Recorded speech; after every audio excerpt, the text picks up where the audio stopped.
Suite aux élections législatives qui arrivent prochainement en France, la question du vote se pose encore chez certains musulmans. Le fait de déclarer le vote haram, c'est-à-dire illicite, a de lourdes conséquences, a des conséquences dramatiques pour la communauté musulmane française. Comment sortir de cette impasse idéologique? C'est ce que je vous propose de découvrir dans cette vidéo. Cette question n'est pas évidente à traiter et cela pour plusieurs raisons.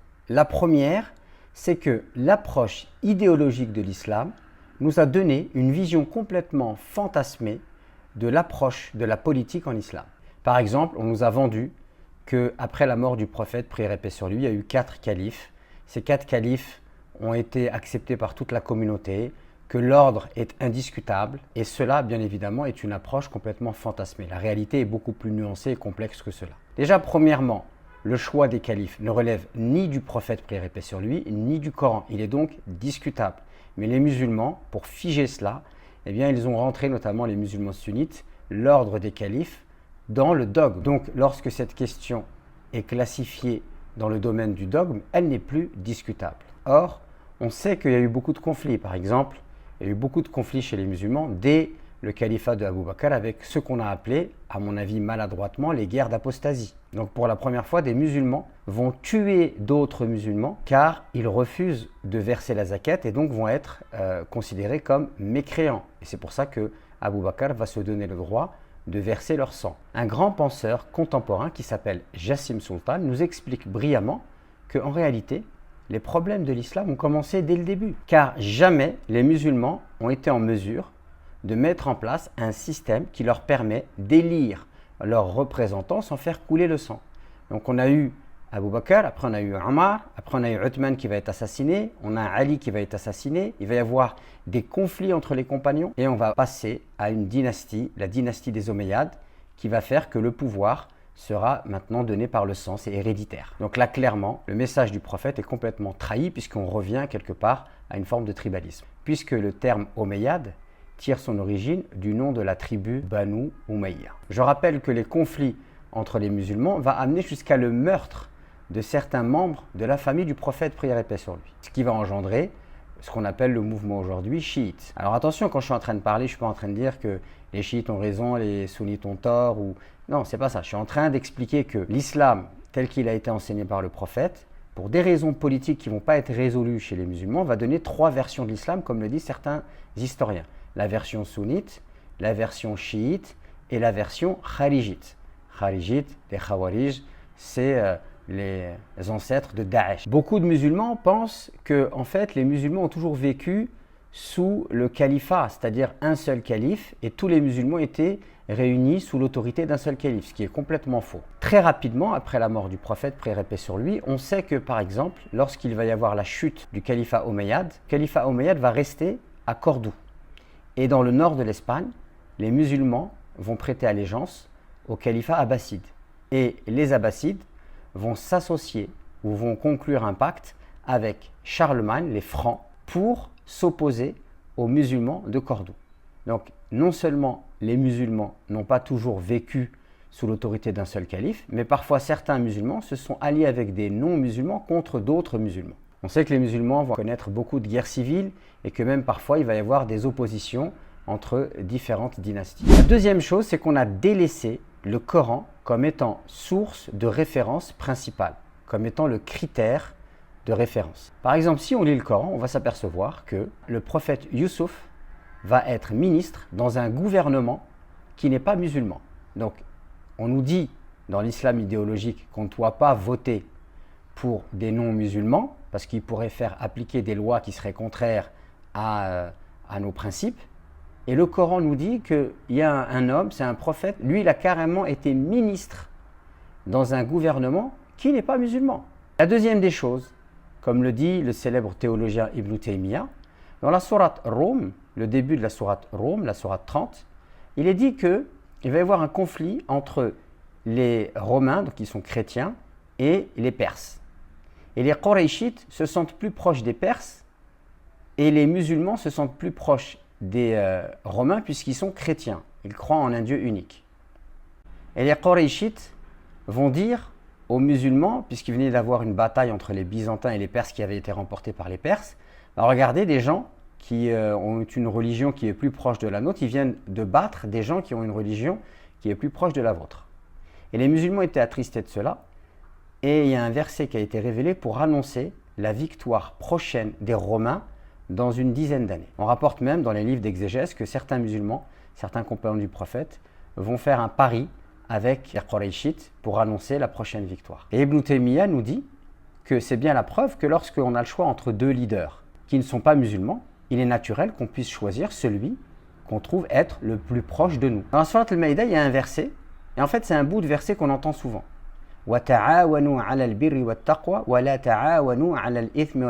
C'est-à-dire, entraidez-vous à la piété et à la droiture, et ne vous entraidez pas dans le fait de faire le blâmable et dans la transgression. Et en fait, ce verset, c'est qu'un bout de verset. Il faut lire tout le verset en entier. Quand on lit tout le verset en entier, eh bien, en fait, il fait référence à quelque chose de précis. Les musulmans avaient fait un accord de paix avec les Qurayshites, on appelle ça Sulh al-Hudaybiyah. Et donc, les musulmans ont dû venir un an après pour pouvoir faire la Umrah. Et ils avaient un accord, une trêve de 10 ans. Et à un moment donné, quand ils sont revenus, ils ont ressenti une espèce de rancœur quand ils ont croisé un certain groupe de non-musulmans. Et il est venu dans la tête de certains musulmans le fait de peut-être les châtier ou rentrer en guerre avec eux. Et là, le Coran est venu avec ce verset en disant que la haine que vous avez pour un peuple ne doit pas vous pousser à transgresser. Vous avez un accord de paix, c'est profitable pour vous. Et le Coran, qu'est-ce qu'il nous dit ? Et ici, ça concerne quoi ? Entraidez-vous dans la droiture et la piété. Ça veut dire quoi ? Ça veut dire que ça concerne les musulmans et les non-musulmans.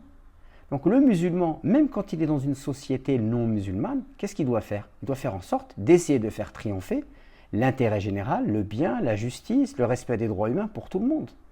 Et cet état d'esprit qui est coranique, eh bien en fait, on a l'impression qu'il a été complètement effacé de l'esprit du musulman. La troisième chose, c'est qu'aussi on est ignorant de la biographie du prophète, prière et paix sur lui. Le prophète, prière et paix sur lui, il a passé 13 ans à la Mecque et il était persécuté. Et après, il y a la hijra, donc il va émigrer à Médine. On a l'impression toujours que quand il fait la hijra, c'est une espèce de fuite. C'est vrai que les Qurayshites voulaient assassiner le prophète. Et donc, il est normal qu'il cherche à fuir. Mais cette tentative d'assassinat n'est que l'élément déclencheur. Pourquoi le prophète est parti à Médine ? Parce que ça faisait déjà 3 ans qu'il travaillait à essayer de faire une da'wa en dehors de la ville de la Mecque. Il cherchait du soutien en dehors de la Mecque. Il a d'ailleurs cherché du soutien à Taïf, ça n'a pas marché. Et en fait, il avait déjà travaillé avec certains de ses compagnons pour pouvoir avoir du soutien et un appui moral et politique à Médine. Donc quand il part à Médine, le terrain a déjà été préparé au préalable. Parce que le prophète cherchait tout simplement un endroit où il pouvait pratiquer sa religion de manière libre. Et quand il arrive à Médine, il arrive dans une société multiconfessionnelle, multiculturelle. Il y a plusieurs religions, il y a plusieurs cultures. Et il va mettre au point une constitution. On appelle ça la constitution de Médine. Et le premier article stipule « Les juifs et les musulmans forment une seule et même umma », une seule et même communauté. Oui, vous rêvez pas, il dit « Ils forment une seule et même umma ». Aux juifs, leur religion, et aux musulmans, leur religion. Ça veut dire que nous aussi, quand on est en France, moi j'y ai vécu pendant des années, eh bien on doit chercher à établir et à former une seule et même communauté avec les non-musulmans. On parle, dans le langage politique, de communauté nationale, de cohésion nationale. Et là aussi, on a l'impression que pour certains musulmans, cela n'est pas du tout compatible avec l'islam, que ce serait une manière de renier leur religion. Or, c'est faux. C'est pleinement prophétique. Peu importe où se trouve le musulman, qu'est-ce qu'il devrait chercher à faire ? Il devrait chercher à faire que l'endroit dans lequel il vit, il y ait plus de justice, plus de miséricorde, plus d'entraide, plus de solidarité, puisque c'est les valeurs de l'islam, et qu'on respecte la liberté de culte de chacun. Donc, le problème, c'est que lorsqu'on pense que ça ne fait pas partie de l'islam, et que l'on vit en minorité dans un pays à majorité non musulmane, en fait, on est en train de se tirer une balle dans le pied. La quatrième chose, c'est le fatalisme. C'est de considérer que on n'a rien à faire, de toute façon, tout est écrit par Allah, c'est le destin. Si on est maltraité par des politiques, on n'a pas le droit de voter, c'est comme ça, on s'en remet à Dieu. Cette manière d'utiliser des questions dogmatiques pour justifier notre passivité, notre médiocrité et notre fatalisme, c'est vraiment catastrophique. Mais cela a une origine dans l'histoire, puisque lorsque les musulmans ont commencé à être gouvernés par des gouverneurs injustes, ils ont cherché à savoir s'ils avaient le droit de se révolter. Et là, les savants du pouvoir ont dit non, si vous avez un gouverneur qui est injuste, c'est parce que Allah il l'a voulu. Allah il vous punit parce que vous êtes mauvais. Donc réformez-vous, d'accord ? Et Allah il vous changera le gouverneur. Ça, bien sûr, c'est une vision qui est extrêmement simpliste et erronée. Un musulman, il doit au quotidien se battre pour la justice et se battre pour faire avancer les choses dans le bon sens. Après, il s'en remet à Dieu, mais il doit faire les causes. Il doit avancer. Pour ces 4 raisons que je viens d'évoquer, vous pouvez facilement comprendre pourquoi il est difficile d'aborder la question du vote sereinement. Il y a 2 autres choses. La première chose, c'est qu'en fait, en islam, on a ce qu'on appelle le droit des adorations et le droit des transactions. La question du vote rentre dans la question du droit des transactions. Et en fait, il y a une grande différence entre le droit des adorations et le droit des transactions. Premièrement, on peut dire que si on prend le corpus juridique, le droit des adorations, c'est à peu près 33%, et le droit des transactions, c'est à peu près 66%. Le problème, c'est qu'aujourd'hui, les musulmans ont le nez rivé sur le droit des adorations. Et le droit des adorations, il est basé sur la soumission. Comment adorer Allah? Je ne vais pas parvenir à répondre à cette question par la raison. J'y parviens par le texte. Alors que lorsqu'on est dans le droit des transactions, on ne peut appliquer un texte que lorsque l'on a compris la raison d'être du texte, qu'on appelle en arabe al-illa. C'est que lorsque j'ai compris la sagesse, ce que le législateur recherche, que je peux mettre en pratique et appliquer un texte dans ma réalité. Donc le droit des transactions demande beaucoup plus d'efforts intellectuels pour pouvoir être appliqué de la bonne manière que le demande le droit des adorations. C'est pour cette raison que lorsque certains musulmans qui connaissent un petit peu le droit des adorations entendent parler de la recherche de la maslaha, donc la recherche de l'intérêt, du fait de repousser les méfaits, al-mafsada. Lorsqu'ils entendent parler également de siyasa shar'iyya, ils ont du mal à comprendre parce qu'eux, ils ont été éduqués et ils ont baigné dans le droit des adorations. Or, le droit des transactions demande beaucoup plus d'efforts intellectuels. Le droit des transactions demande aussi de connaître le contexte. C'est pour cette raison que lorsqu'un musulman français se pose la question de savoir s'il peut voter en France et qu'il a la réponse d'un savant qui vit en Arabie Saoudite, c'est un non-sens. Comment un savant qui vit en Arabie Saoudite, qui ne connaît pas les tenants et les aboutissants, qui ne connaît pas les enjeux, qui ne connaît pas le système politique français, comment peut-on penser sincèrement et sérieusement qu'il puisse apporter une réponse sage à cette question? Normalement, un savant ne devrait pas répondre à cette question que s'il connaît pleinement la situation française. Je sais par expérience que certains savants se permettent de répondre à ces questions-là alors qu'ils ne sont jamais sortis de l'Arabie Saoudite. On le sait aujourd'hui, le fait de voter en France dans le but d'éviter le pire s'intègre parfaitement dans ce qu'on appelle la siyasa shar'iyya. D'ailleurs, la Ligue islamique mondiale avait demandé à un comité de savants de répondre à cette question. Ils se sont réunis et ils ont mis plusieurs années pour répondre. Et ils ont dit qu'il était possible pour les musulmans qui vivaient à l'étranger de participer aux élections dans le but de préserver leur intérêt ou dans le but d'éviter le pire. Parmi les preuves qui ont été évoquées par ce comité de savants, il y a notamment la parole de Ibn Taymiyyah par rapport à la sourate Ar-Rum, la sourate 30 que j'ai évoquée dans cette vidéo. Ce qui peut compliquer la situation, c'est que certains vont penser que si on demande aux musulmans d'aller voter, cela signifie qu'on n'est pas du tout critique et qu'on n'a pas du tout de recul par rapport au système qui est extrêmement critiquable et extrêmement dangereux, ce système de démocratie qui est basé sur l'opinion. Donc si vous détenez les médias, c'est vous qui avez le pouvoir quelque part, parce que vous faites des sondages, vous accordez du temps de parole à certains et pas à d'autres. Et ça, effectivement, c'est injuste. Donc faire des élections et de la participation aux élections une solution ultime à nos problèmes, c'est tout à fait faux, dans la mesure où même quand on va voter pour quelqu'un, pendant 5 ans, après, il fait ce qu'il veut selon les mandats. Voter pour faire entendre sa voix et voter comme un moyen de pression, oui, c'est un levier parmi d'autres leviers, mais on ne doit jamais présenter le fait de voter comme étant la solution ultime à tous nos problèmes, car cela serait vraiment extrêmement naïf et cela montrerait qu'on ne connaît pas du tout la réalité de la société française. Donc, à titre personnel, je suis très critique sur le système français. D'ailleurs, je vous invite à lire un livre qui s'appelle « Les nouveaux chiens de garde » de Serge Halimi, si vous voulez comprendre le jeu des médias, le jeu des sondages et des élections. D'ailleurs, ceux qui n'aiment pas trop lire, ce livre a été aussi traduit sous une forme d'un documentaire qui est très intéressant. Toujours est-il qu'aujourd'hui, dans la situation dans laquelle on se trouve, le fait de voter reste un moyen parmi d'autres moyens, reste un levier qu'on peut actionner, donc on se doit de l'actionner. Ce qui est sûr et certain, c'est que lorsque des musulmans crient haut et fort qu'il est interdit de voter, alors premièrement, ils donnent raison à ceux qui accusent les musulmans de séparatisme, parce que vous vivez dans un pays, mais vous ne voulez pas participer à la vie de ce pays. Et le fait de voter, c'est symbolique, ça veut dire qu'on prend en compte l'avis du citoyen, même si c'est discutable à bien des égards. Mais en tout cas, d'un point de vue symbolique, c'est cela. Et donc le fait de venir et de dire par principe, ma religion m'empêche de voter et de participer à ces élections, eh bien pour certains, ça va être traduit, votre religion ne vous permet pas de participer correctement à la vie en France. La deuxième des choses, c'est que si on crie haut et fort qu'on ne vote pas, eh bien, il ne faut pas s'étonner après si tous les politiques nous tournent le dos. Et tous les politiques ne sont pas mauvais. Il ne faut pas faire d'amalgame, il ne faut pas faire de généralité. Il y a des politiques qui sont des hommes de conviction.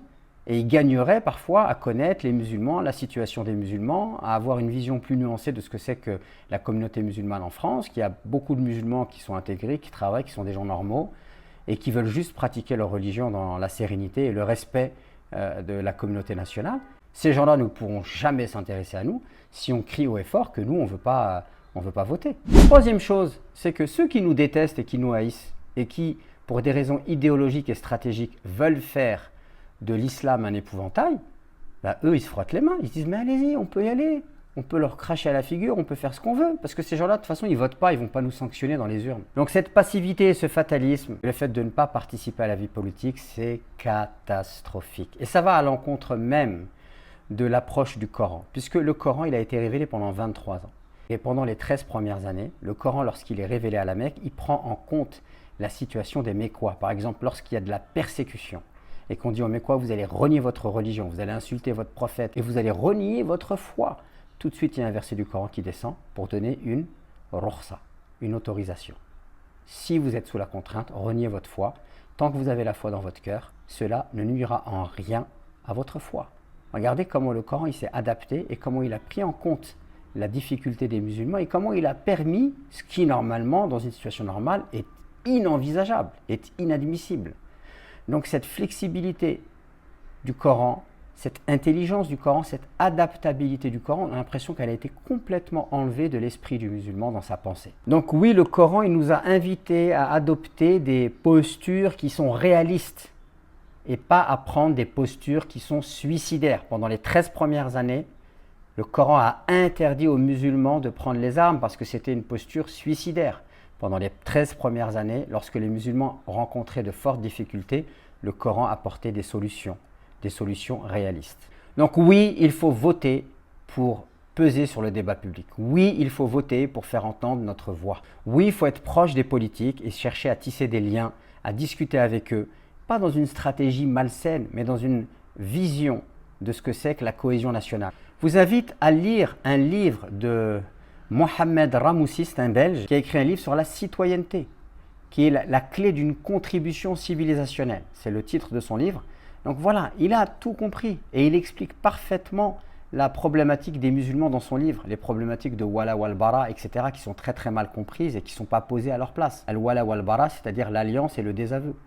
Donc oui, il faut voter, c'est extrêmement important, il faut participer à la vie politique du pays. Dans le Coran, il y a le concept de shura. Le concept de shura, c'est la consultation. Donc oui, il faut que quand on est en France, eh bien, on cherche à appliquer ce concept de shura, qu'on participe aux réunions publiques, qu'on puisse écrire à nos politiques pour faire entendre notre voix et montrer qu'on a envie de contribuer de manière positive. Croyez-moi, il y a des gens qui seront en mesure d'entendre et de comprendre ce message. Donc déclarer les choses haram comme ça, c'est très facile, mais ceux qui disent que c'est haram n'apportent aucune solution. Ils sont dans une vision fataliste des choses et cette vision-là va nous pousser à notre destruction.